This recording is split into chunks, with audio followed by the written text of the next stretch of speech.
तो हेलो दोस्तों, उम्मीद है कि आप लोगों को मेरी ये कहानी वीडियो पसंद आ रही होगी।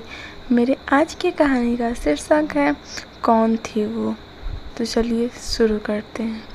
एक समय की बात है, रमापुर नामक गांव में एक व्यक्ति रहा करता था जिसने अपने पत्नी को बेरहमी से मार दिया रहता है और उसे 7 साल की उम्र कैद हुई रहती है।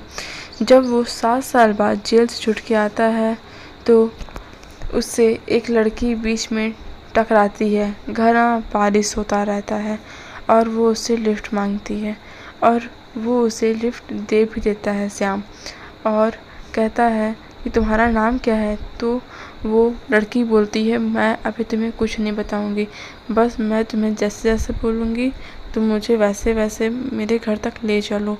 और उसे वो वैसे वैसे ही ले जाता है और कब्रिस्तान तक छोड़ देता है।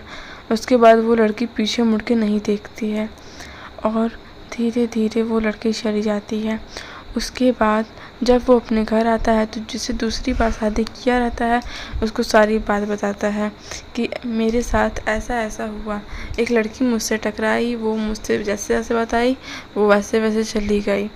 और वो एकदम उसकी बीवी को लगता है कि वो मजाक कर रहा है और उसकी बीवी बिल्कुल भी ध्यान नहीं देती है।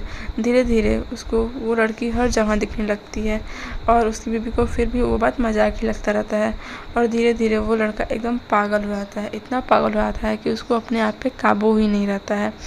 और फिर वो लड़का पता लगाने की कोशिश करता है कि मुझे ये बार बार क्यों दिख रही है, ये मुझे पागल क्यों करना चाहती है।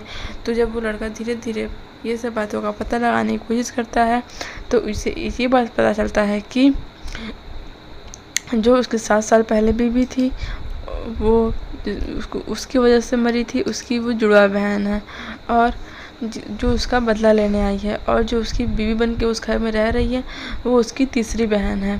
ये सब देख के वो हैरान सा हो जाता है कि इतनी बड़ी साजिश मेरे साथ वो भी, और वो एकदम ज़्यादा घबरा जाता है। और वो सब कुछ जान गया रहता है तो सोचता है कि अब मैं इन दोनों को ही मार दूंगा। लेकिन वो चुड़ैल उससे पहले ही अपना काम तमाम कर देती है। वो सब कुछ जाके रिकॉर्डिंग करके पुलिस को सुना देती है कि आप लोगों को लग रहा था कि ये इसने गुनाह नहीं किया है, इसीलिए आप लोगों ने सिर्फ 7 साल की सज़ा दी थी। लेकिन ये लीजिए वीडियो रिकॉर्डिंग और ये लीजिए ऑडियो रिकॉर्डिंग, सुन लीजिए और मैं चाहती हूँ उसे फांसी हो। और फिर उसके बाद उस लड़के को फांसी हो जाता है और फिर वो फांसी पर लटक जाता है। तो दोस्तों, हमें इस कहानी से ये सीख मिलती है, हमें कभी भी दूसरों के साथ बुरा नहीं करना चाहिए। Thanks for watching. वीडियो अच्छी लगी हो तो लाइक शेयर सब्सक्राइब करना ना भूलें। बाय बाय दोस्तों।